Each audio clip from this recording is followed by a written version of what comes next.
Hey, what's going on, folks? It's Mike here, and welcome back to my Deep Programming Language series. Today we're going to continue talking about classes, this time having a little bit more fun talking about the typeinfo underlying class. So we're just going to be playing a little bit with some D code today. I think you'll enjoy it and get to see how some of the inner workings work with a class in the Deep Programming Language.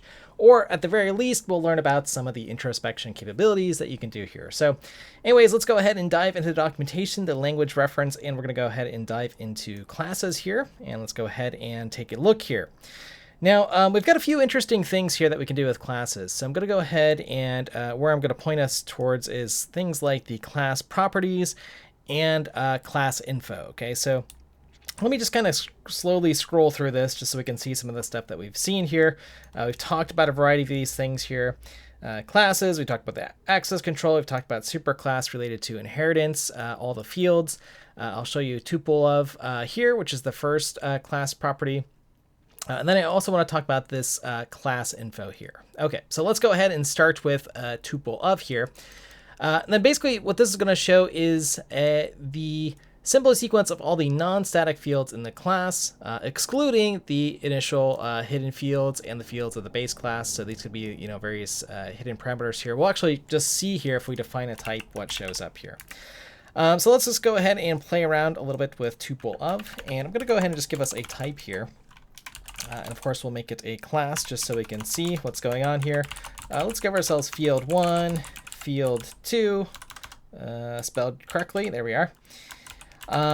Just to have something to iterate through, and maybe a private bool, field 3. Again, just so we can have some different things to look at here. And let's have a function foo. Let's have another function here, add. Maybe doing int. Maybe actually doing some work here. We can use the shortened syntax if we want, but I'm just going to do a plus b, something like that here. And let's make sure that we can compile this. Let's see, what did I do here? I missed one. Oh, there we are. Going a little bit too fast. Get the parentheses lined up. All right, so give yourself something like this here. Oops, one other little mistake there. Just so you have a little test bed to play around with. And let's just go ahead and see how this works here. Let's see for this type here, what it is a tuple of here. Okay, so I'm going to actually instantiate this type here, type t equals new type. And then let's go ahead and let's just use writeline for now and make sure we have your standard IO here. And we'll do t dot tuple of. Let's see what that produces here. Okay, if I just run this here. I get 0, nan, and false here. Okay, so what did that give us? Well, I mean, this basically just gave us the fields here. Let's look at the example here. We can actually see we can iterate through these a little bit more cleanly. Let's say here, maybe we'd want to do something like for each field in t.tuple_of. And let's just actually write out those fields here. Okay, 0. Remember the default for float is nan, and then false here. Okay, let's see what happens if I assign these. Let's give them some values here, something like that. And let's make this true here. Does that change it, right?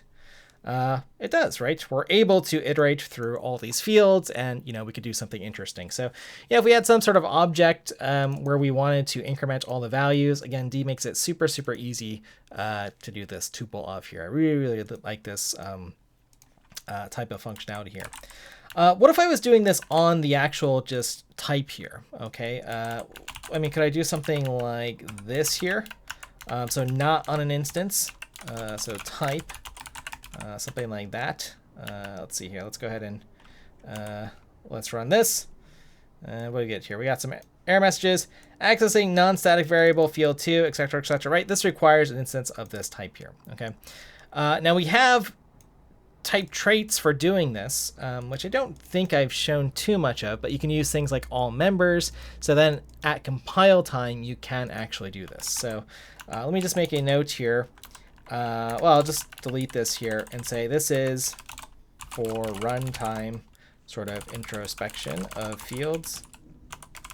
At compile time, see things like all members and traits, okay, if you want to search into that.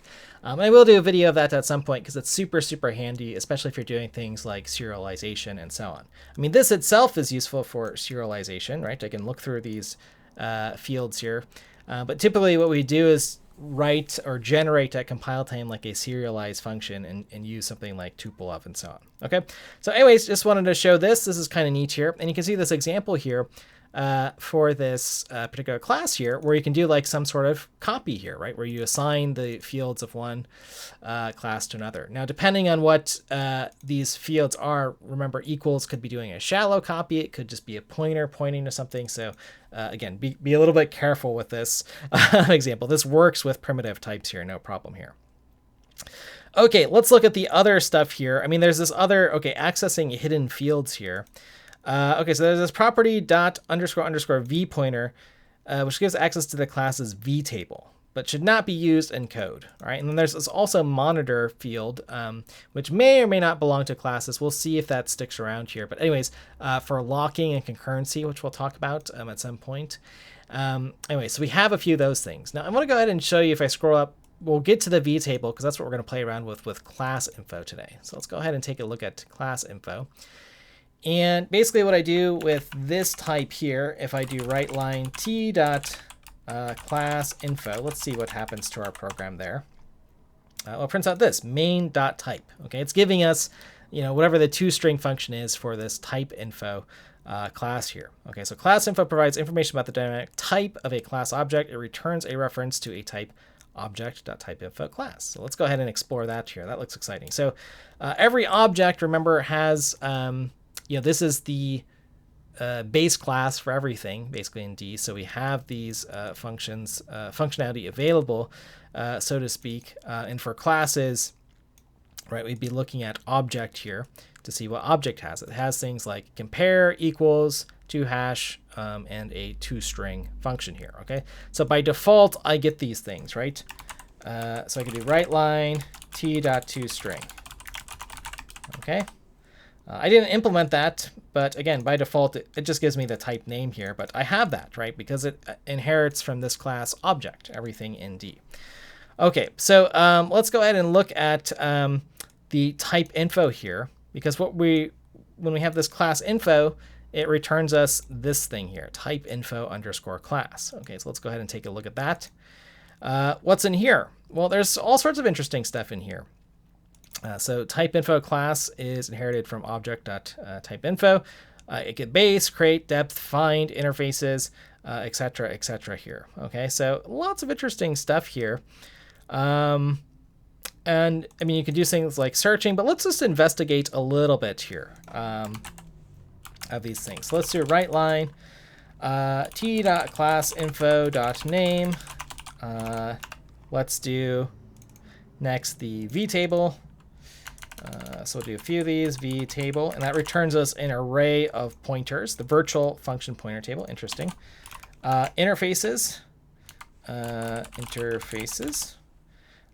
base, so we can see what our base class is, base. Depth, inheritance distance from object. Okay, so depth. And the name signature, which is a unique signature for the name. I don't actually know how useful that's going to be for us. Let's print it out just to see what we get here. Name signature here. And just so our output's a little bit cleaner, let's go ahead and just format these a little bit here. Let's do, yeah, something, oops. Let's put in some labels here. And sorry, I'm just going to do this. I didn't want to do a macro, but this will work here. vtable, just so you can keep track, and myself, of what's going on here. Interfaces, base, depth, and the name signature. Okay, and let's kind of let's try to line these up just a little bit here. I always like to do this indentation. I'll do it manually with spaces because I'm being a little bit lazy, but you can use format string for this. Okay, there we go. I think we got everything mostly lined up. Okay, so let's just go ahead and see what this prints out for now. We get quite a bit of good information. And let's go ahead and let's fold that up there. Here's our type, right? And here's our information. Let's see what we got here. So we've got the name. Okay, we're familiar with that. vtable, which again is the virtual function pointer table. So I got a bunch of functions here. I've got the addresses to those functions. Interfaces, I don't have an interface here. The base object is object.object. The depth is 2, so I guess 2 levels. Right, object would be level 1, and this one's sort of level 2, and then the name signature. So name signature, it's something we can print out. Maybe that would be useful for you. We're just going to ignore it for now for this particular example. Let's see what happens again, just to see the impact if I have an interface, my interface here, and I add it to our class, my interface. And let's go ahead and run it now, and we'll see our interfaces. Look, I've got one listed here, okay? And before I didn't have it, and now I do here. Okay, so I can kind of keep track of this, or at runtime if I wanted to see maybe what capabilities this particular class has, then maybe make some decision on that. I could sort of get this very dynamic behavior, which is really, really cool to have this type info here. Okay, let's go ahead and see if I added another base class here. So let's just put in base here. Let's see if that changes our depth and what the reported base is here. Okay, so go ahead and run this. And again, the base is, and this is sort of like the most, again, remember this forms a hierarchy. There's a hierarchical structure, but it's pretty linear. So main.base is now here, and our depth increased to 3. Okay, so again, we can see what happened here as we explore this. Now, the last thing that I want to explore is this vtable here. And this is kind of interesting because, I've got these addresses here. And what are those? Well, those are my member functions here. Okay, so if I wanted to see sort of what capabilities I have the ability to, okay, find these addresses here. And we have a function here, so I could do something like writeLine address of t.foo. Let's just see what's going on here. Oops, let's see here. Address of, let's just do typefoo here. I think this will work here. Yes. Okay, so this will give me, for my class, right, anything that is of this capital TYP type here. Foo, right, we've got an address to that function, 614AC, etc. Can we find that in this list here? Let's see. 614AC60. Okay, so it ends at 9930. This is a candidate, FEAC. Yep, this one here, right? Okay, so hopefully folks can see that. In my virtual table, I've got a pointer to that function, right? So I know it belongs to it. Now, this address isn't super, super helpful for me, so to speak, because, well, I probably want a name. I mean, maybe I want a name here, for instance, just for my own, like, if I want to print out and see what the capabilities are of this function. So what can I do here that's sort of interesting? I'm going to go ahead and point us into on the library reference here. Let's go out to the library reference. I'm going to make this bigger just for a moment. And in some of your system libraries here, let's go into core. And I think these are going to be under like POSIX and so on. You'll find some useful behaviors. Let's see, actually, where's the one I want here? The one I want is demangle. Okay. This one's going to be handy. I've already actually written this function, which I rarely do ahead of time. But so demangle module converts mangled D symbols to representations similar to what would have existed in code. Okay. So I could basically pass in, we'll see how to use this, some string and demangle it so we can kind of see what it looks like. The other one that I want to use, I think it's in the POSIX. These are all somewhere in the POSIX like system library here. I think I wanted POSIX and then maybe types here. Now we don't really get a listing of these because these are things that are built into Unix here. So these might be a little bit different if you're following along in Windows.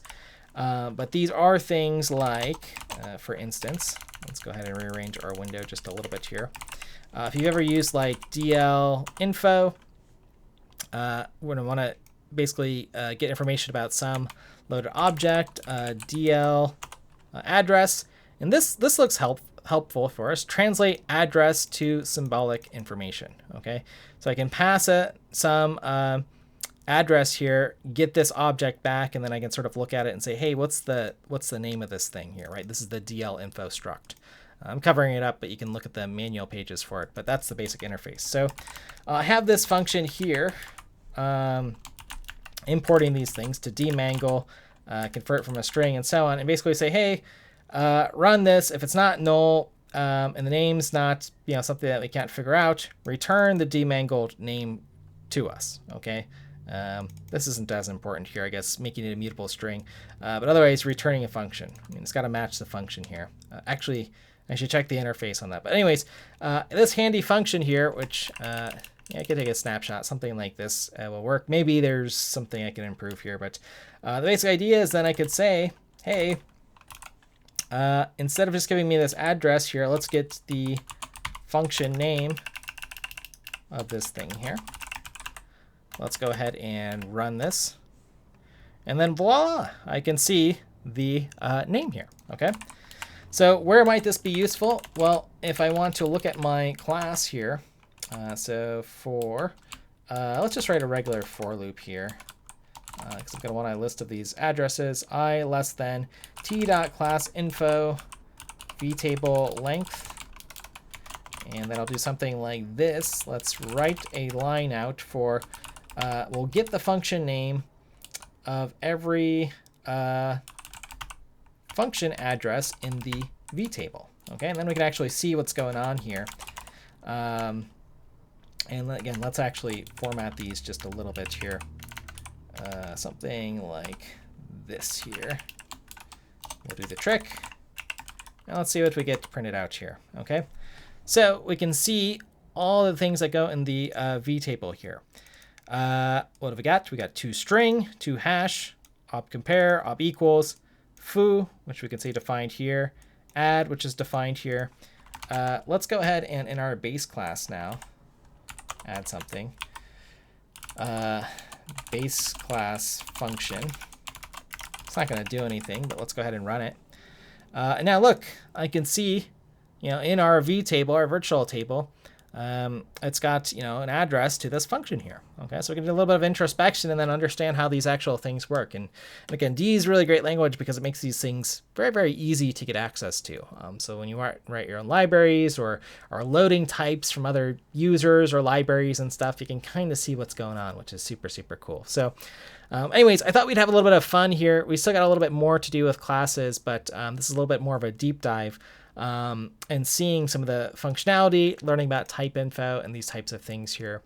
You might get various, these are good things to ask around maybe on in the comments, the discussion forums, mine or the D-Language forums too, or search around with how folks use these in creative ways, but doing things like serialization, validating objects, and so on can be very, very helpful. And I find this just useful to know how things work. So anyways, hopefully this was insightful for you. So as mentioned, feel free to join into the community here. You can follow along with lessons if you're not already. Sorry if you already are, but thanks for joining. You've heard that message a million times. So, but anyways, thanks as always for your time and attention, folks, and I'll look forward to seeing you in the next episode.